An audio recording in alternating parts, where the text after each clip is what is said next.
to another video on my channel. Today we're going to be doing a blind ranking of all the books that I've rated 5 stars this year. It is only 14 books, which honestly is kind of surprising. I would have thought I would have rated a lot more 5 stars, but here we are. We're going to do a blind ranking. So I have my wheel with all of the books that I rated 5 stars this year, and I also have a little tiers list with numbers 1 to 14. We're going to do them in random order, and I just have to place them according to how the wheel spins. I don't know how this is going to turn out, and I'm honestly like, I don't know. We're gonna see how it goes and run with that. Here is my wheel of names. As you can see, I've inputted everything, and we're gonna go for the first spin and start our rankings. And our first pull is The Blonde Dies First by Joelle Wellington.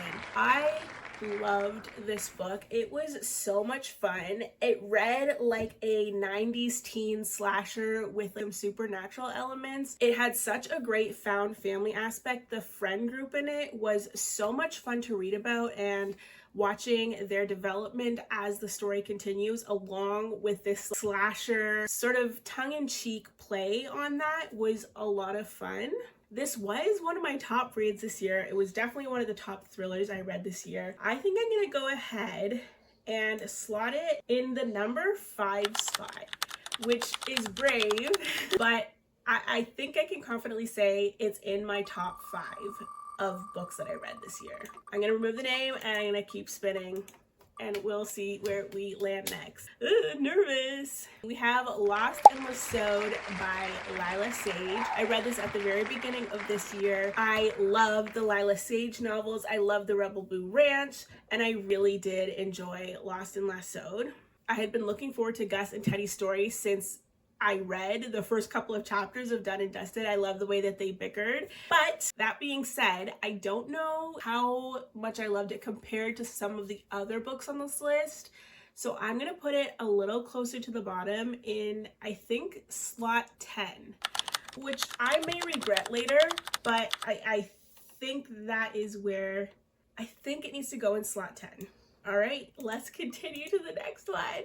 Back to back Lila Sage books, Riled and Wrangled, which is one of my more recent reads. I was so looking forward to reading the final book in that series, but also was a little sad to say goodbye to it. But I'm so glad I finally read it because it was so good. It was one of my favorite books in the entire series. So I am gonna put it above Lost and Was Sewed. I think I'm gonna put it in the number 6 spot because I don't believe it quite reaches my top 4 reads of the year. Will I regret this? I honestly don't know, but I think the number 6 spot is a safe place for it to go because it's definitely on the higher end. I loved it, but I also read it very recently, so it could just be sort of biased because I remember it more than some of the other books. But I think Wild and Wrangled for me is gonna come in at number 6. We'll go for another spin. The Story of My Anger by Jasmine Mendez. This was an arc that I got from Penguin Random House.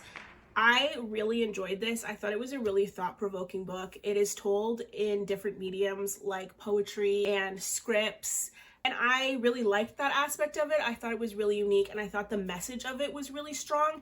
However, I don't think this is going to be one of my favorites that I pull off the shelf again and want to talk about a lot. I loved it. I rated it 5 stars, but it's more towards the bottom of the tier, so I'm going to put it in at number 13, I think. Let's keep it moving. We have Sunrise on the Reaping. I love the Hunger Games series. The Hunger Games series means everything to me. Sunrise on the Reaping I thought was so good. I don't think it was the best book in the entire Hunger Games series, but I loved the tie-ins and getting more history on these characters that we know and love. Haymitch's story was so incredibly gut-wrenching and heartbreaking, and it just makes you fall in love with these characters even more, and I really like that it reinvigorated my love for the series. I think it's the number 1 book of the year for me, and I might regret this. I might change my mind by the end of the month when I'm going over my final reviews for the year. But I think I'm going to put Sunrise on the Reaping at number 1. And that's just my initial reaction. So we're going to run with it. Let's continue on. I already used up the number 1 spot. I'm a little nervous now. We have First Time Caller by B.K. Borison. This book surprised me in all the right ways. I didn't know what to expect going into it. I've never read anything by B.K. Borison, but I am a huge fan of Emily Henry, and I feel like they're in a similar lane to each other. I Everything about this book was so much fun. The banter between the two main characters, the whole radio show call-in aspect really spoke to me as a 90s girl, and I just fell in love with these characters so much. And I think that this is gonna be, I'm gonna put it at number 4. I love this so much, and I'm still thinking about it months and months later. I can't wait to read the second book in the series, which is called And Now Back to You, which is about another character that works at the station. And it's just so good, and it was such an unexpected 5-star read for me that I think that's why it sticks out. So number 4 is going to be where First Time Caller is going to go for me. That is continue on. I think I forgot to delete a couple of these, so we might get a repeat. We'll just move past it. Wrong Place, Wrong Time by Gillian McAllister was such a good thriller. I had so much fun trying to unravel this storyline.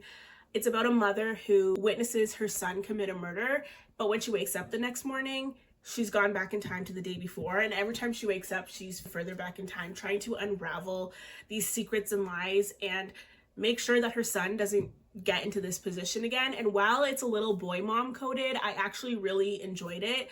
I thought the plot twists in this were kind of crazy, and I didn't really see them coming, and I had a really good time reading it, and I read through it really quickly, which is always a sign of me super duper enjoying the book. I don't know that it's going to hit top 3 status, but I'm going to put it in at a solid 9. I'm going to put it at 8 because I loved it. I think it was a really solid thriller.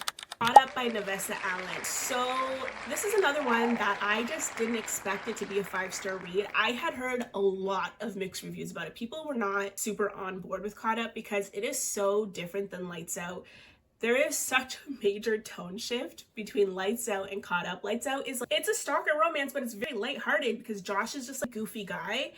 And in Caught Up, it was a lot darker, but personally for me, I loved it. I had such a good time, and I felt like there was a deeper connection there. I really liked the look back into their history, but I don't think it reaches like top half of the tier. I think I'm gonna put it at number 11, and I have to be happy with that because it's locked in now. So let's continue on. I Feed Her to the Beast and the Beast Was Me. I read this very early on in the year, and I remember being just kind of gobsmacked because I don't think I've ever read a book like this before. It was so somehow visually stimulating. I could see the creature in my mind so clearly. The descriptive language in it was really beautiful, and it was super eerie, and I don't know, it was so different than anything I've read before. I loved it. It was so good. This is getting hard now. This is really getting hard now. I think I'm going to give this the number 9 spot, only because I want to save 2 and 3. I don't think it's quite 2 to 3 levels for me. It could go in the 7 spot very easily. You know what? I'm going to put it in the number 7 spot because I would recommend this over something Caught Up for sure. So it's locked in at number 7. Let's continue on. Bad Creek by Peyton June. This is another one that visually I could visualize what was being described so well. There is also a monster aspect in this, and there is a lot of family trauma represented in this supernatural thriller. I love when family trauma and supernatural thrillers are hand in hand. That's one of my favorite elements in a horror book, and I felt like Bad Creek did it really well. It is YA, so it was a little on the less creepy side, but I thought it was really, there goes my lighting, but I thought it was really well done. We're just gonna power through because I still have stuff to finish. We're back, my light is charged, and hopefully we'll hold out for the video. I think that we decided this is gonna go in at number, I'm gonna put it at 12, and I think I am happy with that choice. Deep End by Ali Hazelwood. This surprised me in the biggest way. I genuinely have always had a tumultuous relationship with Ali Hazelwood. Some of her books have been a DNF for me, and some of them have been some of my favorites. Deep End for me was a total hit, which is funny because a lot of people didn't like Deep End. I loved it. It was, I don't know, it was so good to me. It explored some spicy stuff, but I felt like it did it in a way that was really approachable. and wasn't so smut focused that it overshadowed the rest of the book and the relationship between the two main characters. I love that it revolved around swimming / diving team. I thought that was a really cool aspect. And of course, all of the Allie Hazelwood girlies are very smart, intelligent girls, and yet kind of dumb when it comes to relationships, and I love that. I think that's so much fun. I love Allie Hazelwood's writing most of the time. Every once in a while I feel like we're not on the same page, but with Deep End we were on the same page. I loved this book so much that it's going on the number 2 spot. This is the number 2 book for me this year, which is insane. I think that's kind of an insane thing to say, but I'm actually really happy with that, and it's locked in. So let's continue. We've only got a couple more. Run on Red by Noelle Illy. I think that's how you say it. I'm not sure. I love this one. I thought this was such a good time. I flew through this book. I read this book within a couple hours, and that does not happen very often for me. Such a good thriller. Was it in my top 3? No. So I think because of that, it's gonna have to go in the number 9 spot. But I did love this. This is one of the top thrillers I read this year. It will definitely be on recommendation list that I put out because I thought it was so good, so fast paced, lots of twists and turns, just really unexpected. And I am such a big fan of that author now. I read another book by them already this year that I rated, I think, 4 stars. So I'm really excited to see how I react to other books by this author. So this is gonna go in the number 9 spot, but I really did enjoy it.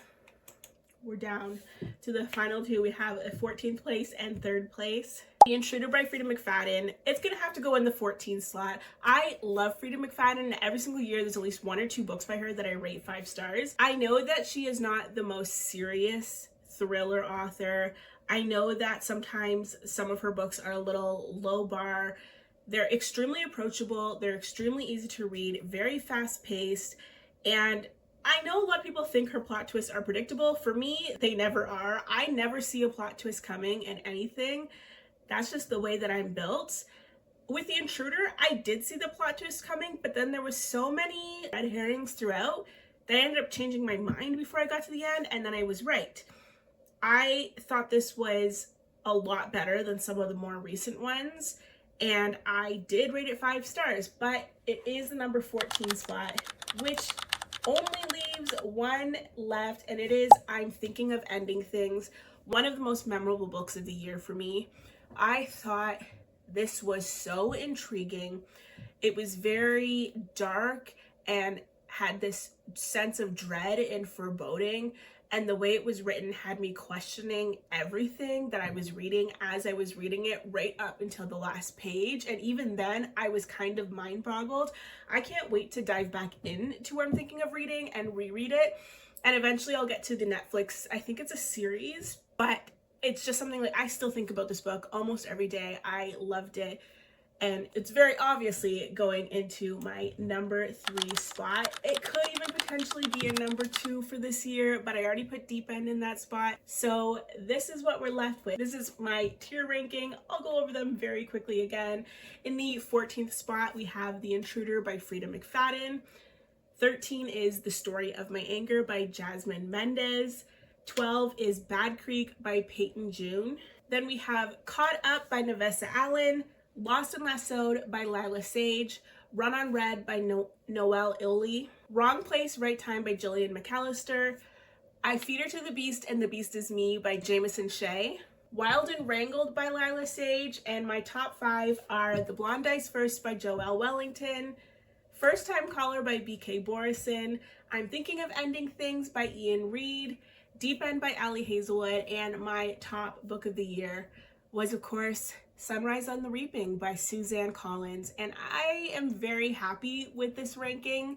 I had less 5-star reads than I think I've ever had before, but I've been trying to be a little bit more sparing with giving out 5 stars. I actually had a few books that I had gone and changed my rating from 5 stars to 4 stars or 4.5 stars because as I thought back on them, they just weren't super memorable to me. They weren't ones that I was constantly thinking about and coming back to and talking to people about.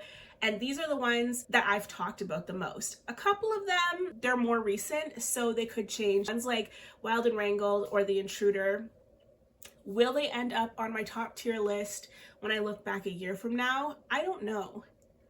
But otherwise, I'm pretty happy with this ranking. How would you rank these books if you've read any of them? And I'd love to hear your top books of this year. Leave that in the comments below, and I will see you tomorrow for another day of Vlogmas.